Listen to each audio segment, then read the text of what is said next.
My to family, welcome back to my channel ಅವೇಕಂಟ ಅರವಿಂದ್ ನಿಖಿತ. ಅದು ಇವತ್ತಿನ ಟಾಪಿಕ್ ಏನಂತಂದ್ರೆ, ನೀವು ಯಾರ ಬಗ್ಗೆ ಭಾಳ ಯೋಚನೆ ಮಾಡ್ತಿದ್ರಿ, ಅವ್ರ ಹಿಡನ್ ಫೀಲಿಂಗ್ಸ್ ಏನದಾವು, ಫೀಲಿಂಗ್ಸ್ ರೈಟ್ ನಾವು ಅಥವಾ ಈಗ ಸದ್ಯದವ್ರದ್ದು ಹಿಡನ್ ಫೀಲಿಂಗ್ಸ್ ಏನದಾವ ಅಂತ ನೋಡೋಣಂತ. ಯಾವ ವ್ಯಕ್ತಿನ ಯೋಚನೆ ಮಾಡಿ ರೀಡಿಂಗ್ ನೋಡ್ತಿದ್ದೀರಿ, ಆ ವ್ಯಕ್ತಿದ 3 ಸಲ ಹೆಸರು ಹೇಳ್ಕೊಳ್ರಿ. ಡೀಪ್ ಬ್ರೀತ್ ಮಾಡಿ ಇಲ್ಲಿ ರೀಡಿಂಗ್ ಜೊತೆಗೆ ಅಲೈನ್ ಆಗಿರಿ. ಸೊ ಇಲ್ಲಿ ನಾ ಕಾರ್ಡ್ಸ್ ತೆಗಿತಿದ್ದೇನೆ. ಸೊ ಕಾರ್ಡ್ ತೆಗೆದ್ರೊಳಗೆ ನೀವು ಆ ವ್ಯಕ್ತಿನ ವಿಜುವಲೈಸ್ ಮಾಡ್ಕೊಳ್ರಿ, ಯೋಚನೆ ಮಾಡಿರಿ ಅವ್ರ ಬಗ್ಗೆ. ಓಕೆ, ಒಳ್ಳೆಯದನ್ನು ಯೋಚನೆ ಮಾಡಿರಿ ಅವ್ರ ಬಗ್ಗೆ. ಓಕೆ, ಸದ್ಯಕ್ಕೆ ಏನು ಯೋಚನೆ ಮಾಡ್ತಿದ್ರೆ, ಎಸ್ಪೆಷಲಿ ಹಿಡನ್ ಫೀಲಿಂಗ್ಸ್ ಏನದ ಅಂತಂದು ನೋಡೋಣಂತ. ಫೀಲಿಂಗ್ಸ್ ರೈಟ್ ನಾವು ಇಲ್ಲಿ ಒಂದು ಎರಡು ಮೇಜರ್ ಅರ್ಕನ ಬಂದು ನಿಮ್ಗೆ ರೀಡಿಂಗ್ ಒಳಗೆ. ಸೊ ಅದರಿಂದ bottom of the deck is king of wands. Right ನಾವು ನಿಮ್ಮ ವ್ಯಕ್ತಿ ಏನು ಯೋಚನೆ ಮಾಡ್ತಿದ್ದಾರೆ ಅಂದ್ರೆ, ಭಾಳ ಡಿಪ್ರೆಷನ್ ಒಳಗೆ ಅಂದಾರ, ಎಲ್ಲೂ ಓಪನ್ ಮೈಂಡಿಂದ ಅವರು ಯೋಚನೆ ಮಾಡೋಕ್ಕೆ ರೆಡಿ ಇಲ್ಲ ನಿಮ್ಮ ವ್ಯಕ್ತಿ. 7 ನಂಬರ್ ಭಾಳ ರಿಫ್ಲೆಕ್ಟ್ ಆಗ್ತೈತಿ. ಈ ಎನರ್ಜಿ 7 ಅವರ್ಸ್ ಒಳಗೆ ಬಂದಿರ್ಬೋದು ಅವರಿಗೆ. ಯಾಕಂದ್ರೆ ಭಾಳ ಓವರ್ ಥಿಂಕ್ ಮಾಡ್ತಿದಾರ, ಭಾಳ ಯೋಚನೆ ಮಾಡ್ತಿದಾರ, ಭಾಳ ಬೇಜಾರೊಳಗದಾರ, ಮನಸ್ಸು ನೋವು ಮಾಡ್ಕೊಂಡಾರ. ಎಷ್ಟೇ ನಾ ಜೀವನದಾಗ ಏನೇ ಒಂದು ಹೊಸ ಹೆಜ್ಜೆ ಇಡಕ್ಕೆ ಹೋದ್ರೂ ಅಥವಾ ಎಷ್ಟೇ ಏನಾದ್ರು ಒಳ್ಳೇದು ಮಾಡೋಕ್ಕೆ ಹೋದ್ರೂ ನನ್ನ ಜೀವನಕ್ಕೆ ಯಾಕೆ ಕಷ್ಟ ಬರ್ತೈತಿ ಅಂತ ಇಲ್ಲಿ ಯೋಚನೆ ಮಾಡ್ತಿದ್ದಾರೆ.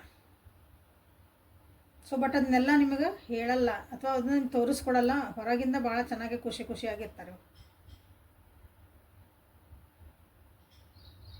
ಎಲ್ಲರಿಂದ ದೂರ ಹೋಗ್ಬೇಡ ನಾನು ಅಂತ ಅನ್ನಿಸ್ತಾ ಇತ್ತು ಅವರಿಗೆ. ಎಲ್ಲರೂ ನನಗೆ ಮೋಸ ಮಾಡ್ತಿದ್ದಾರೆ, ಹಿಂದೆ ನನಗೆಲ್ಲರೂ ಬ್ಯಾಕ್ ಸ್ಟಾಪ್ ಮಾಡ್ತಿದ್ದಾರೆ, ಬೆನ್ನಿಗೆ ಚೂರಿ ಚೂಸ್ತಾರೆ ಅಂತೆಲ್ಲ ನಂಬಿಕೆ ದ್ರೋಹ ಮಾಡಾರಲ್ಲ.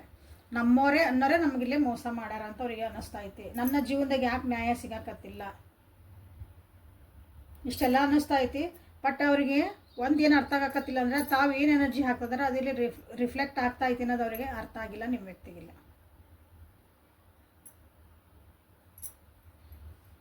ರಿಫ್ಲೆಕ್ಟ್ ಆಗಿಲ್ಲ ಅಂದರೆ ಸೆನ್ಸ್, ಅವ್ರು ಇನ್ನೊಬ್ರಿಗೆ ಮೋಸ ಮಾಡಿದ್ರೆ ನನಗಿದು ಮೋಸ ಆಗಕತ್ತೈತಿ ಅಂತಲೂ ಇರ್ಬೋದು. ಇನ್ನೊಬ್ರಿಗೆ ಅವ್ರು ಏನೋ ಗೊತ್ತಿಲ್ಲ ಏನೋ ಮಾಡಿರ್ತಾರೆ, ಬಟ್ ಅದು ಅವ್ರಿಗೆ ಜೀವನದಾಗ ರಿಫ್ಲೆಕ್ಟ್ ಆಗಿರ್ತೈತಿ ಇನ್ನೊಬ್ರ ಕಡೆಯಿಂದ. ಸೊ ಜಸ್ಟಿಸ್ ಕಾರ್ಡ್ ನೋಡಿ ರಿಫ್ಲೆಕ್ಷನ್ ಬೀಳ್ತೈತೆ ನೋಡ್ತಿದ್ದಿರಲ್ಲೇ. ಸೊ ಅದು ಬ್ಯಾಲೆನ್ಸ್ ಆಗಬೇಕಂದ್ರೆ ಕರ್ಮಗಳನ್ನು ಅವರು ಅನುಭವಿಸ್ಬೇಕಾಗ್ತೈತಿ. ಸೊ ಅದನ್ನು ಬ್ಯಾಲೆನ್ಸ್ ಮಾಡ್ಕೊಳಕ್ಕೆ ಭಾಳ ಕಷ್ಟ ಮಾಡ್ತಿದಾರೆ ನಿಮ್ಮ ವ್ಯಕ್ತಿ. ಒಳ್ಳೆ ಸಮಯಕ್ಕಾಗಿ ಕಾಯ್ತಾರ, ಬಟ್ ಆದ್ರೂ ಬುದ್ಧಿ ಬಂದಿಲ್ಲ ನಿಮ್ಮ ವ್ಯಕ್ತಿಗೆ. ಇನ್ನೂ ಒಂದು ಲೈಫ್ ಲೆಸನ್ಸನ್ನು ಅವ್ರು ಕಲ್ತಿಲ್ಲ ಅಂತ ಹೇಳ್ಬೋದಿಲ್ಲ. ಇನ್ನೂ ಕಲಿಯೋದು ಭಾಳ ಐತಿ ನಿಮ್ಮ ವ್ಯಕ್ತಿಗಿಲ್ಲ. ಅದು ಅವ್ರಿಗೆ ಅರ್ಥ ಆಗಕತ್ತಿಲ್ಲ. ಈ ಸದ್ಯ ಮೂಮೆಂಟ್ ಒಳಗೆ ಅವ್ರಿಗೆ ಅರ್ಥನೇ ಆಗಿಲ್ಲ. ಬರೀ ನಂದೇ ಕಷ್ಟ, ನನಗೆ ಬಂದಿರೋ ಕಷ್ಟ ಇನ್ನೊಬ್ರಿಗೆ ಯಾರಿಗೂ ಬರಬಾರ್ದು, ನನಗೇ ಭಾಳ ಹರ್ಟ್ ಆಗೈತೆ ಜೀವನದಾಗ ಅನ್ಕೊಳಕತ್ತಾರ. ಬಟ್ ನಾ ಇನ್ನೊಬ್ರಿಗೆ ಏನು ಹರ್ಟ್ ಕೊಟ್ಟೇನಿ, ಇನ್ನೊಬ್ರಿಗೆ ನನ್ನಿಂದ ಏನಾದರೂ ನೋವು ಆಗೈತಾ ಅಥವಾ ನಾನೇನದನ್ನು ಸುಧಾರಿಸ್ಕೋಬೇಕು, ನೀನು ಅನ್ನೋದು ಫಸ್ಟ್ ಇಲ್ಲೇ ಅರ್ಥ ಮಾಡ್ಕೊಂಡಿಲ್ಲ ನಿಮ್ಮ ವ್ಯಕ್ತಿ ಇಲ್ಲ. ಕೆಲವೊಬ್ರು ಇದೇ ಒಂದು ಕಾರಣಕ್ಕಾಗಿನ ಕೆಲವೊಂದು ಚಟಗಳಿಗೂ ಇಲ್ಲೇ ದಾಸರಾಗಿರಬಹುದು. ಅದು ಯಾವುದರ ಆಗಿರಬಹುದು, ಬರೀ ಕುಡಿಯೋದು, ತಿನ್ನೋದು, ಸಿಗರೇಟ್ ಸೇದೋದು, ಗುಟ್ಕಾ, ಬೇರೆ ಇಂಥವೆಲ್ಲ ಅಲ್ಲ. ಓವರ್ ಥಿಂಕ್ ಮಾಡೋದು, ಸುಮ್ಮನೆ ಮಕ್ಕೊಳೋದು, ಚಾನು ಭಾಳ ಕುಡಿಯೋದು, ಬರೀ ಫೋನ್ ಸ್ಕ್ರೋಲ್ ಮಾಡೋದು, ಇವೆಲ್ಲನೂ ನಿಮ್ಮದು ಒಂದು ಚಟಗಳೊಳಗೆ ಬರ್ತೈತಿ. ಅಂದರೆ ಬ್ಯಾಡ್ ಹ್ಯಾಬಿಟ್ಸ್ ಫಾರ್ ಲೈಫ್ ಅಂತ ನೀವು ಅದನ್ನು ಹೇಳ್ಬೋದು. ಅದರಿಂದ ಅವ್ರಿಗೆ ಏನೂ ಉಪಯೋಗ ಇಲ್ಲ ಅಂತ ಹೇಳಿದಾಗ ಅದು ನಮ್ಗೆ ಬ್ಯಾಡ್ ಹ್ಯಾಬಿಟ್ ಆಗತ್ತೆ. ಓಕೆ, ಅದರಿಂದ ನಾವು ಉನ್ನತಿ ಆಗಕತ್ತಿಲ್ಲ ಆ ಹ್ಯಾಬಿಟಿಂದ, ಜೀವನದ ನಾವು ಏಳಿಗೆ ಆಗಕತ್ತಿಲ್ಲ ಆ ಒಂದು ಹ್ಯಾಬಿಟಿಂದ ಅಂದಾಗ ಅದು ನಮ್ಗೆ ಬ್ಯಾಡ್ ಹ್ಯಾಬಿಟ್ ಅಂತ ನೀವು ಅನ್ಕೋಬೇಕು. ಓಕೆ, ಅದಕ್ಕೆ ಯಾವುದೇ ಹೆಸರು ಇಡಬೇಡ್ರಿ ಇದೆ ಅಂತಂದು. ಸೊ ಇಷ್ಟೆಲ್ಲ ನಿಮ್ಮ ವ್ಯಕ್ತಿಯ ಕರೆಂಟ್ ಫೀಲಿಂಗ್ಸ್ ಅಂತಲೇ ಹೇಳ್ಬೋದು, ಮತ್ತು hidden feelings. So hidden feelings ಡೆಕ್ಕಿಂದ, ಒರಾಕಲ್ ಕಾರ್ಡ್ಸಿಂದ ಮತ್ತೇನು ಬರ್ತೈತೆ ಅಂತ ನೋಡೋಣ ಅಂತ.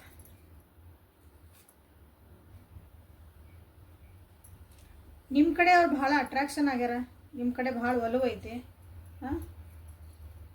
ನೀವು ಅವ್ರ ಜೊತೆಗೆ ಬೇಕು ಅಂತ ಅವ್ರಿಗೆ ಅನ್ನಿಸ್ತಾ ಐತಿ. ಯಾವಾಗಲೂ ನೀವು ಅವ್ರ ಜೊತೆಗೆ ಇರಬೇಕು.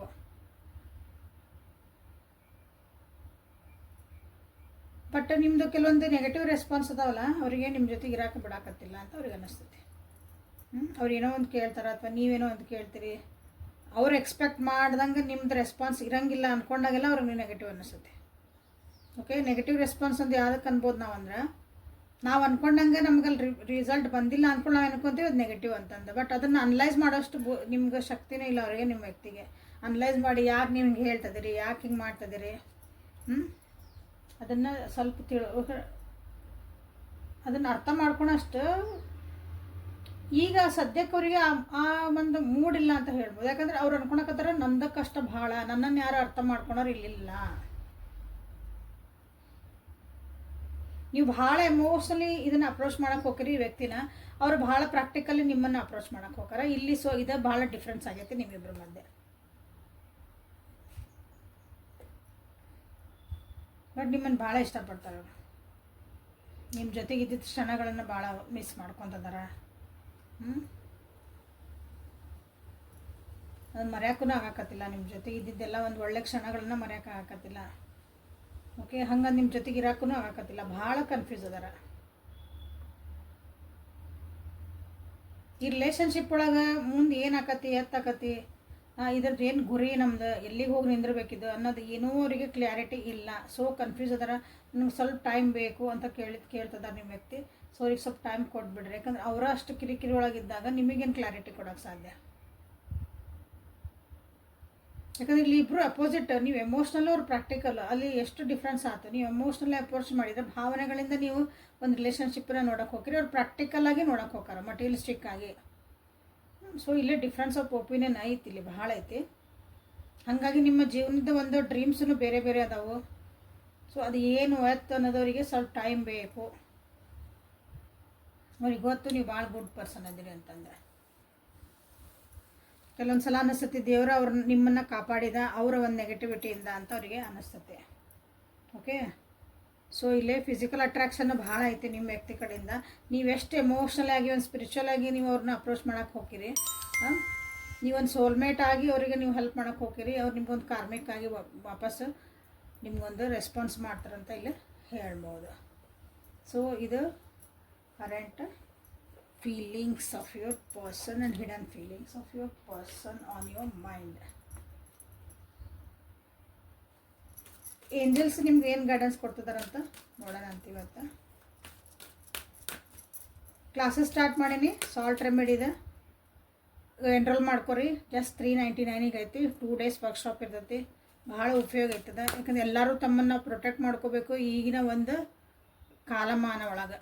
ನಮ್ಮನ್ನು ನಾವು ಪ್ರೊಟೆಕ್ಟ್ ಮಾಡ್ಬೇಕು. ಇನ್ನೊಬ್ರು ಏನು ಮಾಡ್ತಾರೋ ನಮಗೆ ಗೊತ್ತಿಲ್ಲ. ಬಟ್ ನಮ್ಮನ್ನು ನಾವು ಪ್ರೊಟೆಕ್ಟ್ ಮಾಡ್ಕೋಬೇಕಂದಾಗ ಮನೆ ಒಳಗಿರೋಂಥ ಸಾಮಾನುಗಳಿಂದನೇ ನಾವು ಹೆಂಗೆ ಪ್ರೊಟೆಕ್ಟ್ ಮಾಡ್ಕೋಬೋದು, ಝೀರೋ ಖರ್ಚಿಲ್ದಂಗನ. ಹೌದಾ? ಅದನ್ನು ತಿಳ್ಕೊಬೇಕಂದ್ರೆ ಕ್ಲಾಸಿಗೆ ಎನ್ರೋಲ್ ಆಗ್ರಿ. So God's message, universe message, angel message, ನೀವೇನಾದರೂ ಕರೀರಿ. Cycles of rhythm, compassion, bodies of water, be strong and infinite supply. So ನಿಮ್ಮ ಜೀವನದೊಳಗೆ ಭಾಳ ಏರಿಳಿತಗಳು ಕಾಣ್ತಿದ್ದೀರಿ. ಮೂಡ್ ಸ್ವಿಂಗ್ಸ್ ಆಗ್ತದವು. ಎನರ್ಜಿ ಲೆವೆಲ್ ಒಂದಿನ ಭಾಳ ಹೈ ಇರ್ತೈತಿ, ಒಂದಿನ ಭಾಳ ಬೇಜಾರಿರ್ತೀರಿ. ಸೊ ಹಿಂಗಿರ್ಬೇಕಾರೆ ಸ್ವಲ್ಪ ಟೇಕ್ ಅ ಬ್ರೇಕ್ ಅಂತ ನಿಮ್ಗೆ ಹೇಳ್ತಿದ್ದಾರೆ. ಸಾಧ್ಯ ಆದ್ರೆ ಚಂದ್ರನ ಬೆಳಕೊಳಗೆ ಕುಂದ್ರದ್ ಕಲೀರಿ. ಸ್ವಲ್ಪ ಕಣ್ಣು ಮುಚ್ಚಿ ಸುಮ್ಮನೆ ಕುಂದ್ರದ್ ಕಲೀರಿ, ಏನೂ ಮಾಡಬೇಡ್ರಿ. ಜಸ್ಟ್ ಇಲ್ಲಾಂದ್ರೆ ಅವ್ನು ಸ್ಟೇರ್ ಮಾಡಿರಿ, ಚಂದಪ್ಪನ ನೋಡ್ರಿ ಚಂದ್ರ ಕಂಡಾಗ. ಓಕೆ, ಸ್ಟ್ರಾಂಗ್ ಆಗಿರೋದು ಕಲೀರಿ. ನಿಮ್ಮ ಡಿಸಿಷನ್ ನೀವು ತೊಗೊಳೋದು ಕಲೀರಿ. ಅದು ನಿಮ್ಮ ಒಂದು ಹ್ಯಾಪಿ ಔಟ್ಕಮ್ಮಿಗೆ ಅದು ಭಾಳ ಒಂದು ನೆಸಸರಿ ಸ್ಟೆಪ್ಪು ನೀವು ಮಾಡ್ತಿರ್ಬೇಕಾಗಿದ್ದ. ಈಗ ಎಲ್ಲೂ ಯಾರನ್ನೂ ಜಡ್ಜ್ ಮಾಡೋಕ್ಕೆ ಹೋಗಬೇಡ್ರಿ. ನಿಮ್ಮನ್ನು ನೀವು ಜಡ್ಜ್ ಮಾಡ್ಕೋಬೇಡ್ರಿ. ಅವ್ರು ಹಿಂಗೆ ಅದಾರ ಅಂತ ಅವ್ರಿಗೆ ಹೆಸರು ಇಡಬೇಡ್ರಿ ಯಾರಿಗೂ. ಯಾಕಂದ್ರೆ ಪರಿಸ್ಥಿತಿ ಹೆಂಗೆ ಬಂದಿರೋದಲ್ಲ, ಎಲ್ಲರೂ ಹಂಗಂಗೆ ತಮ್ಮ ಒಂದೇ ರಿಯಾಕ್ಷನ್ಸನ್ನು ಕೊಡ್ತಿರ್ತಾರೆ. ಸೊ ಯಾರ್ಯಾರ ಜೀವನದಾಗ ಯಾರ್ಯಾರ ಮನಸ್ಸಿನಾಗ ಏನಿರೋದು ಗೊತ್ತಿಲ್ಲ. So stop judging everybody. ನಿಮ್ಮನ್ನು ನೀವು ಹಂಗೆ ಜಡ್ಜ್ ಮಾಡ್ಕೊಬೇಡ್ರಿ. ನಾ ಕೆಟ್ಟದೇನಿ, ನನಗೆ ಹಿಂಗೆ ಆಕತಿ, ನಿಮ್ಮನ್ನು ನೀವು ಇನ್ಫೀರಿಯರ್ ಕಾಂಪ್ಲೆಕ್ಸಿಗೂ ನೀವು ತೊಗೊಂಡು ಹೋಗಬೇಡ್ರಿ. Meditation is a must here. ನಿಮ್ಮ ಊರ ಹತ್ರ ಅಥವಾ ನಿಮ್ಮ ಊರೊಳಗೆ ಎಲ್ಲರೂ ಒಂದು ಲೇಕ್ ಇತ್ತಂದ್ರೆ, ಪುಷ್ಕರಣಿ ಇತ್ತಂದ್ರೆ, ಪಾಸಿಬಲ್ ಇತ್ತಂದ್ರೆ ಅಲ್ಲಿ ಹೋಗ್ರಿ, ಕುಂದ್ರಿ. ನದಿ ಇತ್ತಂದ್ರೆ ಸ್ವಲ್ಪ ನದಿ ದಂಡಿ ಮೇಲೆ ಕುಂದ್ರಿ, ಸೇಫಾಗಿ ಹೋಗ್ರಿ please. Safety is very important. ಹುಡುಗರು ಯಾರು ಈಜಕ್ಕೆ ಹೋದ್ರೆ ಬೇಡ ಅಂದ್ರೂ ಎಲ್ಲರೂ ನೀರು ಪಾಲಾದರೆ ಹೀಗೆಲ್ಲ ಮಾಡ್ಕೊಬೇಡ್ರಿ. Safety is very important. ನಿಮ್ಮನ್ನು ನೀವು ರೀಚಾರ್ಜ್ ಮಾಡ್ಕೊಳ್ರಿ ಅಂತ ಇಲ್ಲಿ ಹೇಳ್ತಿದ್ದಾರೆ. ಸೊ ಭಾಳ ವರಿ ಮಾಡ್ಕೊಳಕ್ಕೆ ಹೋಗ್ಬೇಡ್ರಿ. ನಿಮ್ಮ ಏಂಜಲ್ಸ್ ನಿಮ್ಮನ್ನು ಗೈಡ್ ಮಾಡ್ತಿದ್ದಾರೆ. ಕನಸೊಳಗೆ ಭಾಳ ನೀರಿನ ಅಂಶಗಳು ಬರ್ತಿರ್ಬೋದು ನೋಡ್ರಿ. ಕನಸೊಳಗೆ ನೀರು ಭಾಳ ಕಾಣ್ತಿರ್ಬೋದು ನಿಮಗೆ. ಸೊ ಅದು ಹೇಳ್ತಾ ಐತಿ ನಿಮ್ಮನ್ನು ನೀವು ರೀಚಾರ್ಜ್ ಮಾಡ್ಕೊ, ಎಮೋಷನಲಿ ಬ್ಯಾಲೆನ್ಸ್ ಮಾಡ್ಕೊ ಅಂತ ನಿಮಗೆಲ್ಲ ಹೇಳ್ತಾ ಇರೋವಂಥದ್ದು. ಸೊ ಬ್ಲೂ ಕಲರ್ಸ್ ಅಥವಾ ಒಂದು ಕಾರ್ಡ್ ಟೈಪಿಂದ ಹಸಿರು ಅಥವಾ ಬ್ಲೂ ಮಿಕ್ಸ್ ಗ್ರೀನ್ ಆ ಟೈಪು ನಿಮ್ಗೇನಾದರೂ ಕನಸೊಳಗೆ ಅಥವಾ ಪದೇ ಪದೇ ಅದೇ ನಿಮ್ಮ ಕಣ್ಣು ಮುಂದೆ ಅದೇ ಕಲರ್ಸ್ ಜಾಸ್ತಿನೂ ಇಲ್ಲಿ ಕಾಣ್ತಿರ್ಬೋದು ನೋಡ್ರಿ. ಸೊ ಅವು ನಿಮ್ಗೇನಾದರೂ ಒಂದು ಸಂಕೇತಗಳನ್ನು ಕೊಡ್ತಿರ್ತಾವೆ. ಸೊ ಜಸ್ಟ್ ಕಮೆಂಟ್, ನಿಮ್ಮ ಕನಸೊಳಗೆ ನೀವು ಯಾವ ಪ್ರಾಣಿ ಕಾಣ್ತಿದ್ದೀರಿ ಅಥವಾ ನಿಮಗೆ ಪದೇ ಪದೇ ಯಾವ ಕಲರ್ ರಿಫ್ಲೆಕ್ಟ್ ಆಗ್ತಾ ಐತಿ ಅಂತ ನನಗೆ ಮೆಸೇಜ್ ಮಾಡಿರಿ, ನಾನು ನಿಮ್ಗೆ DM ಮಾಡ್ತೇನೆ. Okay, so this is a reading for today. Personal reading ಆಗಿ ಇನ್ನೂ ಕ್ಲಾರಿಟಿಗಾಗಿ ಪರ್ಸ್ನಲ್ ರೀಡಿಂಗ್ ತೊಗೋಬೇಕು, ಅವು ಪೇಯ್ಡ್ ಇರ್ತಾವೆ. ಓಕೆ, ನಾಳೆ ಮತ್ತು ಹೊಸ ರೀಡಿಂಗ್ ಜೊತೆಗೆ ನಿಮ್ಮನ್ನು ಬೆಟ್ಟಾಕನಿ. ಅಲ್ಲಿವರೆಗೂ take care of your self and be happy always. Thank you.